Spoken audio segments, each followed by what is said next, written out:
obviously in light of everything that's going on at the moment, we all believe rape and sexual assault are heinous crimes. We all want rapists behind bars.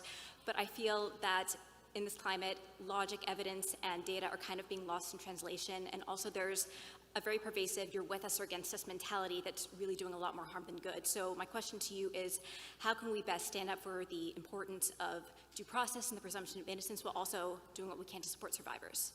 Okay, so I think that there's actually a third question that I want to address that you didn't even ask. So I'll address the first two, and then there's a third one that I think is implicit in the first two. So when it comes to standing up for due process, the answer is that we actually have to stand up for it, even in cases where it makes us uncomfortable, or even where we believe that the person may be responsible for something bad, because once you lose due process for one, you lose due process for everybody, obviously.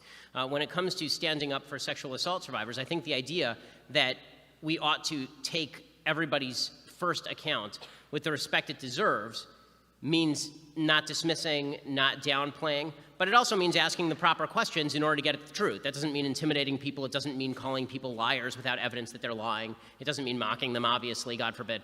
It doesn't mean doing any of those things. You know, I've throughout the Christine Blasey Ford thing, I keep saying over and over and over, I'm not calling her a liar. I'm not mocking her. I don't know if she's lying. I don't know if she's telling the truth. I don't know if she's misremembering. I don't know any of that stuff. All I know is that due process requires such and such to happen. Now, the real answer in the end to a lot of what's happening, and here's the really unpopular part with the left. The left destroyed traditional mores with regard to relations between the sexes, destroyed them wholesale. So the original idea was that men were supposed to act with honor and chivalry in protecting women, and women were supposed to look for example, relationships just as men were. Sexual activity was supposed to be confined, this was at least the ideal, was supposed to be confined to committed relationships, particularly marriage. Not everybody lived up to that, but a huge number of people did. In fact, once people got pregnant, people basically got married. There's studies from the 1930s, 1940s, 1950s shows an awful lot of 7-month marriage babies, right? People who are sleeping together, getting pregnant, and then the couple gets married.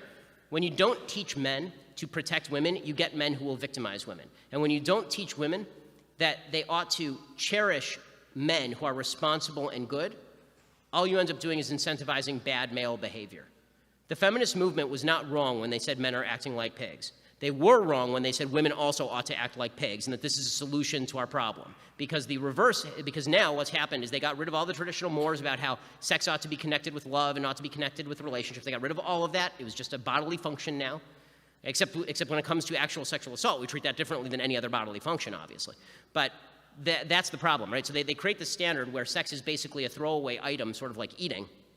And then we treat sex very differently when it comes to what we all know it is, which is a deeply important and intimate part of a person's life. And then we attempt to backdoor standards of consent that, frankly, don't make any sense in a real-life context. So you get college campuses in California saying that what you need is a yes means yes standard, where you have like a legal checklist, I guess, where every time you do anything in the bedroom, you're supposed to ask, am I allowed to touch your hand? Am I allowed to touch your shoulder? Am I allowed to touch your hair? Which has never ever resulted in actual fulfillment of a sexual encounter, right? I mean, it's sort of like, it's like Zeno's paradox. If you have a yes means yes standard, the closer you get, the further away you are. And and again, sex is, this is where women really gave up on marriage a lot too soon. Okay, marriage was the best thing ever for women. It is an amazing thing for men too, because it civilizes them, it cultures them, it teaches them to be protectors of their family and to take care of people and to think beyond themselves and to think beyond their generation. Women gave up in marriage a way to teach men to do those things. And also, women gave up the idea that a commitment was going to come along with this intimacy. And let's be real about this. I mean, every scientific study ever done has shown that women actually do have better sex in the context of committed relationships. All of the crap that you see in Cosmo magazine about sleeping with 100 guys and being sexually happy is just garbage. It is just sheer unadulterated garbage.